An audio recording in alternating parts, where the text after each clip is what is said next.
First, it's identifying that the thought is a part of the fight, flight, freeze, fawn response. So number one would be awareness. That awareness that a thought is anxiety is already a huge accomplishment because the higher self is coming through to say, wait a minute, what is that? And the reflex isn't so automatic. Instead, you can be curious about the anxiety rather than being overruled by it. When we're functioning primarily from our limbic system, the response to anxiety would be more anxiety or more fear, creating a loop. To get out of that loop, you have to first step into a place of acceptance or curiosity or non-judgment. So there isn't an added emotional layer on top of the anxiety where you're frustrated by it or being hard on yourself, but you're moving to a more neutral place emotionally in the presence of it so that the anxiety can be addressed more directly without those additional emotional layers. That step alone can bring a lot of peace into the circumstances and allow the higher self more access to explore the source of the anxiety. Offering yourself compassion during the moment of anxiety can also be a way to create a more emotionally neutral place to rest. If that doesn't seem attainable in that moment, it may be helpful to sprout some alternative pathways by engaging in an activity that will help capture and redirect your attention. As you redirect the anxiety into something else, over time you may create space for looking more curiously at it because the fight or flight response is less ingrained. Usually there's something bigger rooted to the surface feeling of anxiety or the symptoms that may come along with it. Getting to the bottom of that why is what I've found to be most effective for long-term management of anxious or intrusive thoughts. Sometimes that's not accessible to do in the beginning, but it becomes more approachable when you break it down into smaller bits like I mentioned.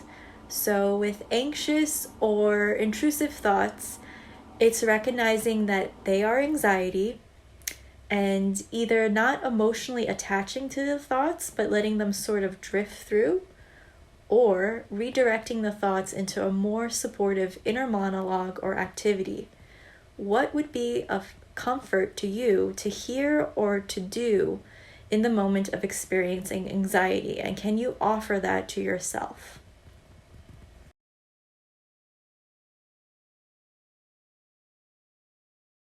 Brain retraining is multi-purpose. Many people come to it as a result of having some sort of physical condition that is not being effectively resolved through more traditional means of healing.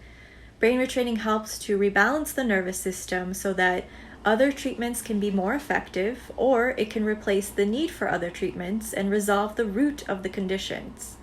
Brain retraining can also be used to establish a new habit, undo an existing habit, or address core beliefs.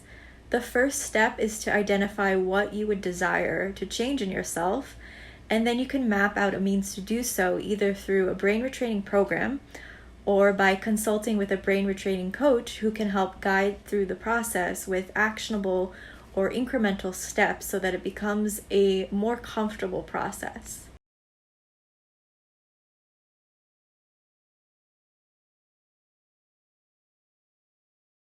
I did a program called the Dynamic Neural Retraining System, or DNRS, to get out of the limbic loop. And I did have a coach who I would reach out to if I felt stuck or if I needed a fresh perspective. One of the great things about coaching is that you are sort of borrowing someone else's higher self to look into your specific situation, and that can be really helpful for finding the connection to your own higher self.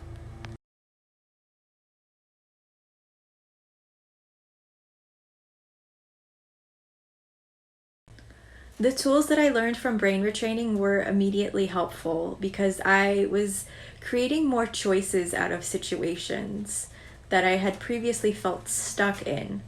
And I also started to build more curiosity and confidence. I would say within the first month, I was having shifts in my thoughts and my behaviors. And incremental training was also building up confidence and strength in areas for me. The progress was not linear, but I felt overall to be improving. And when I went to an in-person seminar about 5 months later, By my second day of the seminar, I was experiencing big shifts in my mood, my physical symptoms, and my social behavior. I truly felt a sense of belonging and connection around me, like I was finally around people that understood it and that knew a way out of it.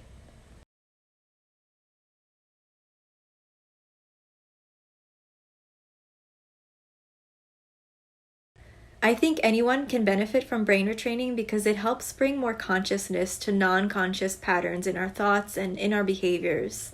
And a framework like a neural retraining program can be helpful because they usually provide a model of common behaviors in everyday life that are tied to the fight, flight, freeze, fawn response, and that can chronically entertain stress pathways in the brain and body.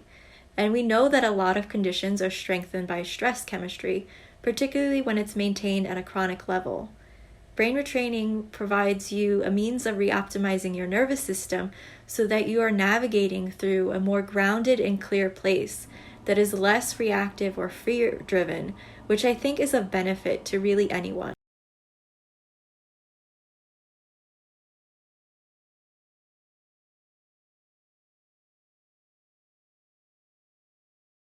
In this case, if the source is unknown, I think the source becomes irrelevant. Because even when I had an identifiable source for something, it became less about that source and more of a means of equipping myself with a sense of security and safety, since that's usually what becomes questioned in the presence of a known trigger. If you have an unknown trigger, and particularly if it's a 24/7 experience, I would focus on cultivating opportunities for calm and safety, even if that means turning back to a time where you felt those things, or imagining yourself feeling safety or calm through some sort of sensory experience that helps create that feeling, such as through calming music, where it reaches the limbic system more directly. So you're not intellectually convincing yourself, but you're giving yourself the opportunity to source and experience those feelings again. The brain doesn't physically know the difference in timelines, so if you're thinking of something from the past, the brain will still produce the neurochemistry affiliated with that time in the present. This is true for pleasant or unpleasant experiences. So if you're experiencing a 24/7 issue where the body may be in an activated state of fight, flight, freeze, or fawn, I would shift into consciously bringing about chemistry that would be more restorative in nature. Over time and repatterning by repetition, this can help to lessen or resolve a symptom that might be part of a hypervigilant state from elevated stress hormones.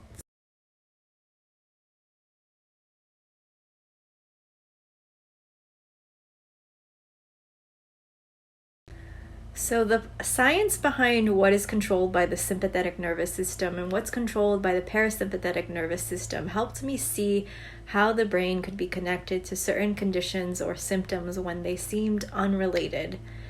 And when I started to see symptoms more as simply the result of excess stress hormones, then my focus shifted on what I could do to shift into restorative chemistry, such as dopamine, oxytocin, serotonin, and endorphins, or what's commonly referred to as dose chemistry. So fear would be adding more stress hormones.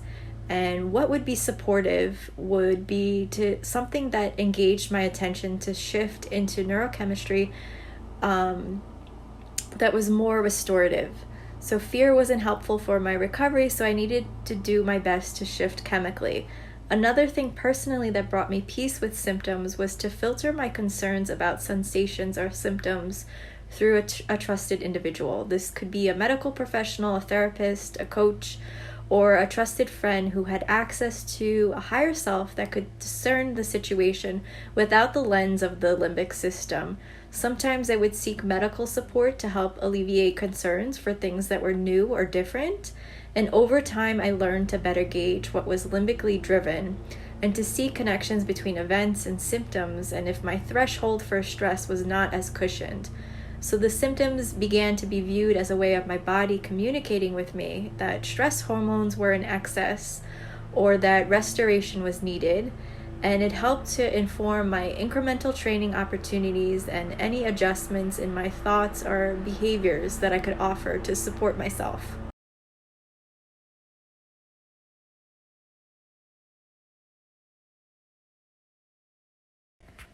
I want to start off this answer to say that I am not a DNRS coach and I'm not affiliated with DNRS, but I was a DNRS retrainer, and that program helped me to resolve digestive issues that I personally experienced.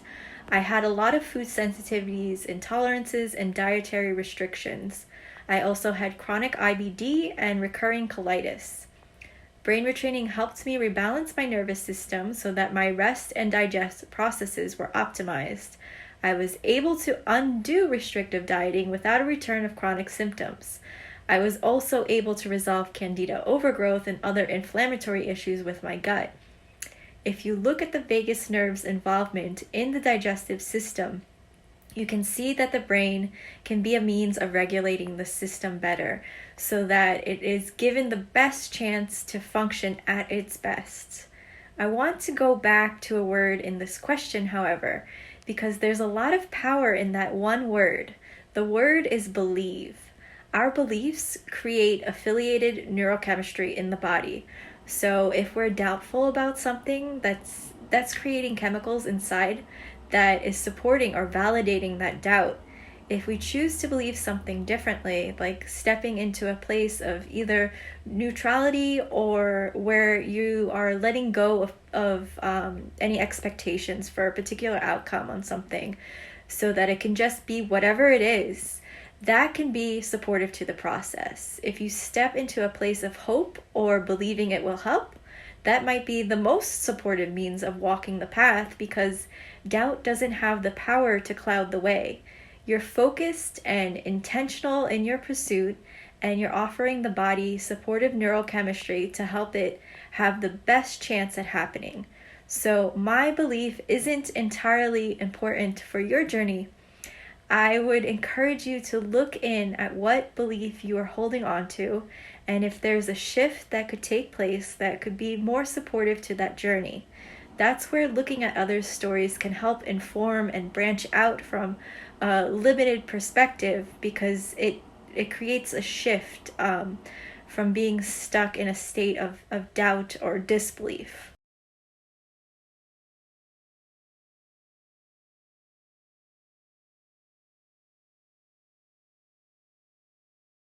I did. I had chronic fatigue syndrome as well as POTS. I physically felt like I had been running marathons or escaping from a tiger all day, but physically I had barely gotten out of bed. And a combination of two things, I think, specifically helped this particular issue for me. I used the brain retraining program to bring more opportunities for restorative chemistry to help shift my body into rest and digest and out of that chronic state of figuratively running from a tiger. And the second thing was incremental training. I started small and built up my endurance from there. One of the first training opportunities for me was challenging myself to sweep a room in my house. It became an almost meditative task where my brain was focused in on doing something. I was also upright and moving around, and I got a sense of accomplishment and satisfaction from tidying the space. It built from there to be sweeping the house, to reorganization projects in the house, to redecorating, to moving outdoors into the garden, to going to parks, and to hiking trails. So one small step and sticking with it led to more opportunities opening up over time.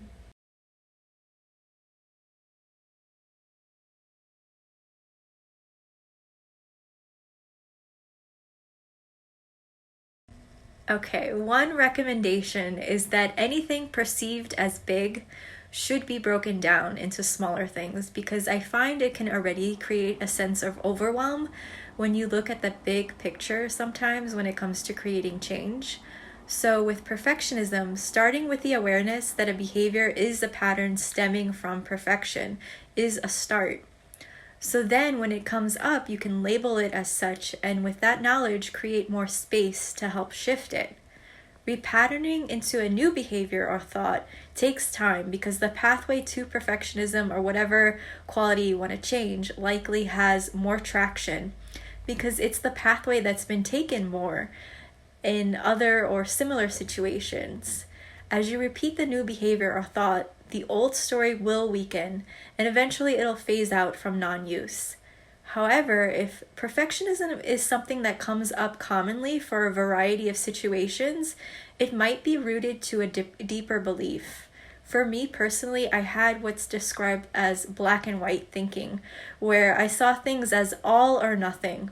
Usually, if something wasn't perfect, that meant that it wasn't worth doing or attempting. So I would put a lot of unnecessary pressure on myself just at the point of taking that first step towards something because I wanted it to be perfect. Or another way this manifested was something had to be perfect because it would be a reflection of me or my value or ability. What that comes down to is a shift in belief about where my worth is actually sourced from or defined by. Another shift would be to make peace with imperfection and to spend time shifting the view that imperfection is bad. That goes back to black or white thinking. It can be helpful to think of how imperfection can actually be a good thing, such as it invites more opportunity for creativity, or that much in nature is imperfect, but it's still with purpose or value or beauty. So having an awareness for what is perfectionism and shifting the associations with imperfection or recognizing the value that's still evident in not meeting those standards of perfection can be helpful for creating more neuroplasticity around perfectionist habits.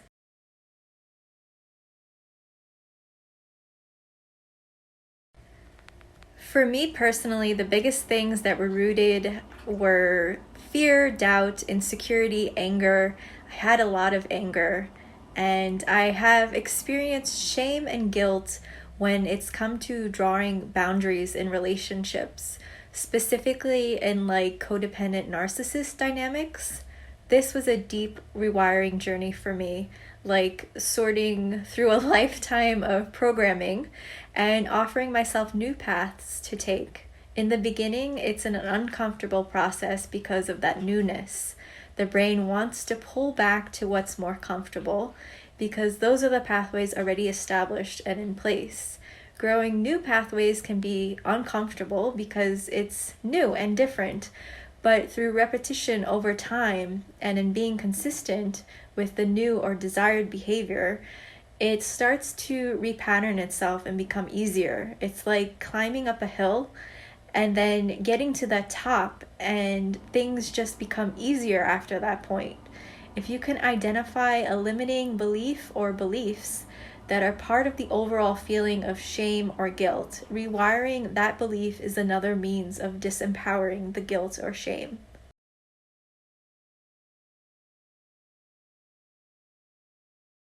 I can't speak for someone else's experience, but I can speak for myself and confirm that brain retraining worked for me. And I can't judge someone else's outcome because with brain retraining, there are so many factors to consider, such as how did this person implement the retraining program? How consistent were they in their practice? And did they utilize any supportive components, such as coaching or group support? I know personally for my journey, the community and mentorship relationships were crucial for helping me to reinforce shifts out of established behaviors or conditions. I also know that the journey to recovery is not linear. Feelings can be all over the place where you're not on this straight trajectory up. Life is more fluid and we can't always predict the opportunities we face, but we have the opportunity to grow, I think, in anything that comes our way. And growth itself is an uncomfortable process, so it can be a false message or feeling as if we are getting worse when beneath the surface bigger changes may be unfolding. I know in my personal journey, I would have ebbs. I called them waves, and that's when things would feel more tumultuous. But if I stayed steady on the course that was already laid out through the framework of having a neural retraining program as support or guidance, I'd reach a period where things would shift and I would glide, almost like surfing, finally catching the wave and using it as momentum to move forward. There's this concept in behavioral psychology, and I'm not a psychologist, but I actually learned about this through training with my dog. She had some behavior issues where she was overly reactive to stimuli, and we were working with a dog trainer to help guide a shift in her behavior, so it was more supportive for everybody. And this concept is called an extinction burst. It's when a behavior or pathway is being eliminated because it's no longer being used by the brain. So the limbic system may send a surge of energy into the pathway that superficially strengthens it because it's about to be phased out from use. This could present as a physical issue worsening temporarily, or an impulse for an unwanted habit being stronger than what might normally be true. This is the extinction burst, and it's a form of resistance to change, but it can be a good thing because it's a sign that the brain is changing. The important thing is not to stop there or take it as a sign of failure, but to keep up with it until change takes place. One thing to also be mindful of is that this should be a gradual and incremental process so that the discomfort is still somewhat comfortable. You're just pushing past your edge slightly through the process, not overloading yourself in the polar opposite, but expanding and growing in a more gentle fashion. It's like a bit of a dance where you make an adjustment that it's not linear in nature, but it's leading towards growth in a supportive way.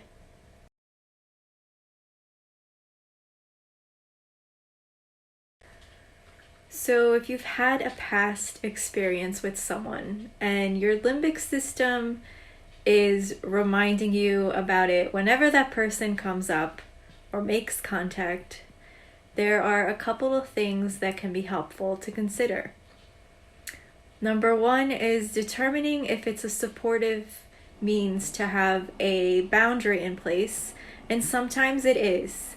There isn't a really clear black or white answer for when it's helpful, but what I found to be beneficial was to put myself first in the situation and think about what would be best for me. And sometimes avoidance was necessary to reground in myself and to disassociate from them temporarily. And if a boundary isn't being respected by the other person, that can be further indication that a boundary should be in place because some separation may be needed or helpful.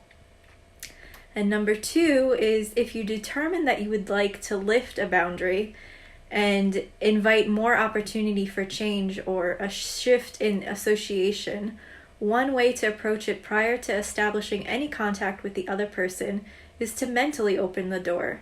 So what this looked like for me was to consciously round out my experience of this person so that the negativity bias of my brain wasn't exclusively fixated on what I perceived as negative about them.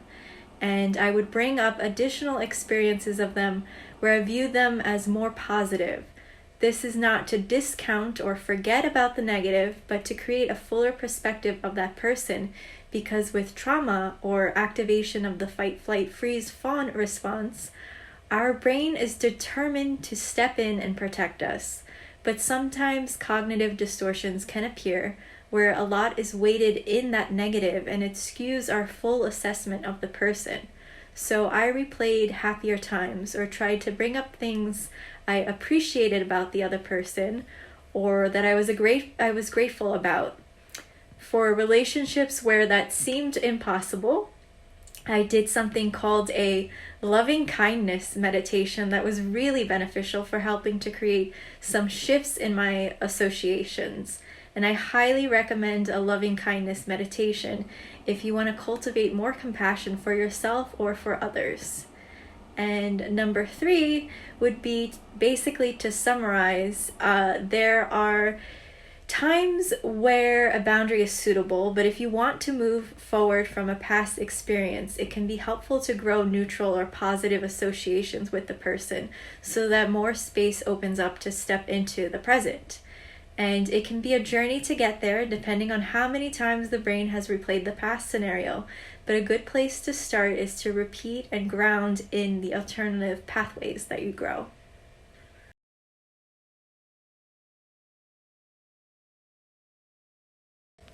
There are several things in this question that I think would be helpful to unpack. This is a challenging journey, and I understand that having a certain diagnosis can feel hopeless. It could bring waves of emotions, and those feelings are valid. But they can also be coming from a part of that limbic loop that is helping to facilitate that cycle to the conditions. It can be helpful to encourage shifts out of it, to help grow new pathways out of that physical state. One thing that might be helpful is to focus on who you are outside of that diagnosis. Symptoms and conditions may be part of our experience, but they don't exclusively define us. We are so much more than any symptoms or any diagnosis. And I know that I personally sort of lost myself in the midst of it all, where my world became centered around the symptoms or conditions.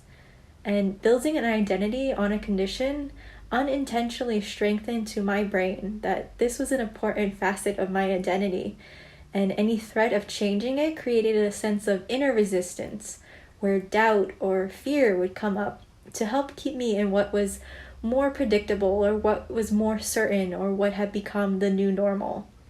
This is a false message from the limbic part of the brain because it's perceiving a threat to that identity or perceiving a change. I had to consciously step into what I remembered of who I was before any conditions and ignite that person that was underneath it all. So for me, this went back in the timeline for parts of myself that I remembered, interests or hobbies that I had that sparked something in me previously. Even if it wasn't reflected in my present, just going back there and replaying or exploring helped to spark something again in the present. I also started to think ahead. What would my life look like if not for these limitations? What are my dreams? What do I hope or yearn for? Thinking about those things also helped to build new pathways out of the condition or symptoms because I thought of myself in terms of my joys and my dreams more than I thought about my limitations or fears. In my Grow Your Future workshop, I talk about this process, and I'm creating a group program for establishing actionable steps and habits that can support people in achieving those goals. But the first step is to just open your mind to possibility and think in terms of your joys and your dreams and less so on limitations or fears.